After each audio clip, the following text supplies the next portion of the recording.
Welcome back, guys. I have finished the chapter named The Portrait of Lady, written by Khushwant Singh.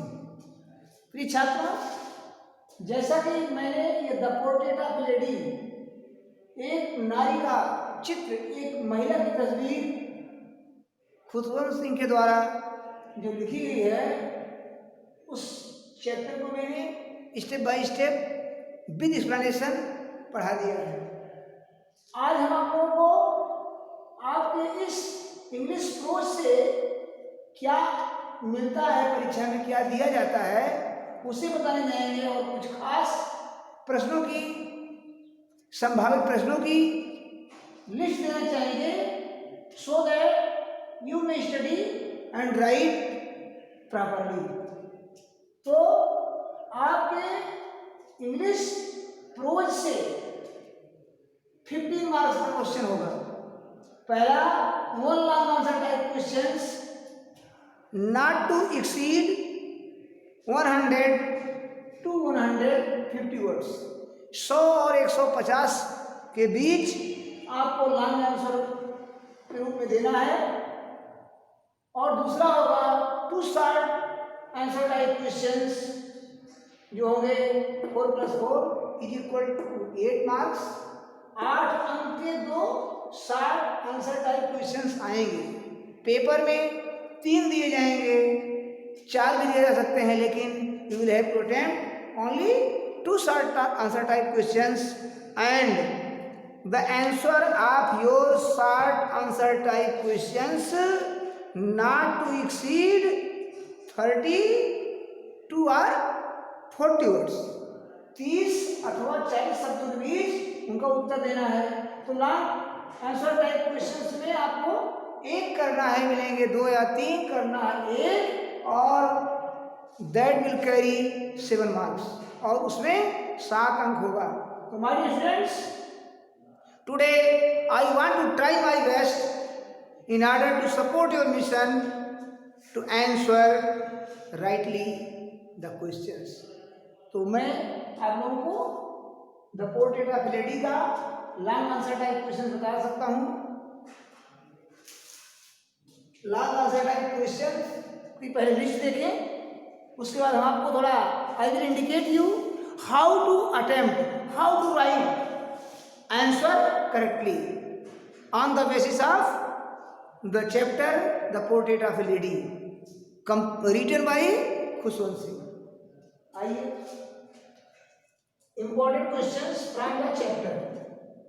पहला है, give a brief character sketch of Khushwant सिंह's grandmother on the basis of The Portrait of a Lady। My dear friends, it means कि एक नारी के तस्वीर नामक पाठ के आधार पर खुशवंत सिंह की दादी माँ का एक संक्षिप्त छह चित्रण करो। छह चित्रण करना है। तो my dear students, you have been taught about the character, about the behaviour, culture, education, relation, और so many things about the grandmother of the writer. So you will have to show special points from your book. तो जैसे आपको बताया गया था कि इनकी दादी माँ पहली दिमाग में है ओल्ड वुमेन थी, दूसरा है रिलीजियस लेडी थी, तीसरा है काइंड हार्टेड लेडी थी, चौथा है नॉट फॉर्मली एजुकेटेड, पढ़ी लिखी कम थी, और बिहेवियर, उनका व्यवहार।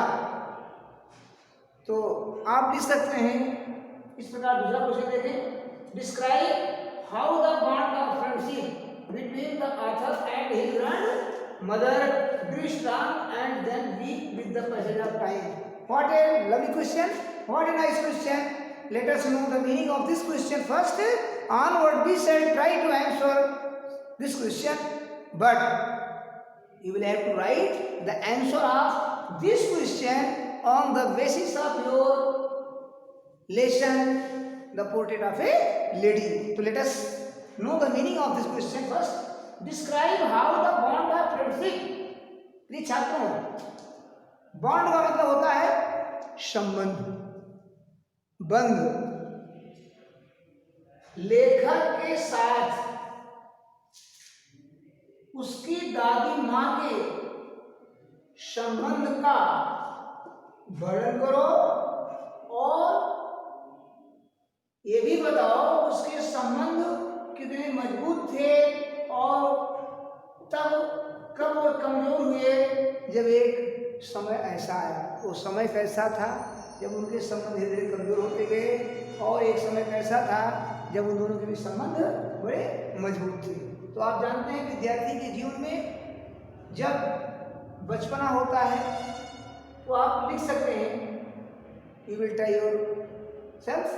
Next question, describe the unique relationship. ध्यान दें, यूनिक, यूनिक का मतलब होता है अतुल्य, मैचलेस, पीयरलेस। यूनिक मतलब होता है अद्वितीय। अद्वितीय के साथ किसी भी प्रकार से डिग्री का प्रयोग नहीं होता। ये हमेशा अद्वितीय को अद्वितीय में रखेंगे, यूनिक को यूनिक में रखेंगे। यूनिक के बाद कोई और इसका डिग्री में रूप नहीं होता, जैसे परफेक्ट है। यूनिक, परफेक्ट, आइडियल ऐसे शब्द हैं कि जिनकी डिग्री बनती नहीं है। जैसे आप कहते हैं गुड, बेटर, बेस्ट बोलते हैं, लेकिन अंग्रेजी में अपने छात्रों यूनिक के लिए ऐसा कुछ नहीं है। यूनिक को यूनिक लिखेंगे, परफेक्ट को परफेक्ट लिखेंगे, आइडियल को आइडियल लिखेंगे।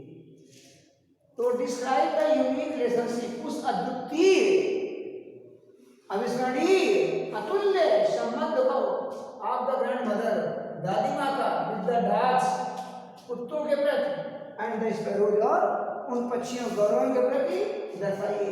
तो प्रिय छात्रों, जैसे बताया गया है कि उनकी दादी माँ क्या थी, काइंड हार्टेड लेडी थी। उनकी व्हाट वाज हर हैबिट, उनकी आदत क्या थी, आप लोग जानते हैं कि she used to feed the sparrows, the dogs. What does she give the dogs, कुत्तों क्या देती थी, and what did she give the sparrows, और पक्षियों को क्या देती थी। तो आपको बताया गया है, कुत्तों को चपाती, खाने की चीजें, और पक्षियों को दाने, कुछ ग्रेन्स दिया करती थी। तो आपको उनका जो है काइंड हार्टेडनेस दिखाना है।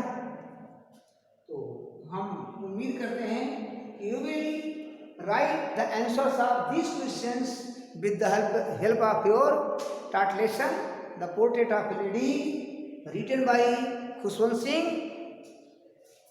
Tomorrow I will suggest you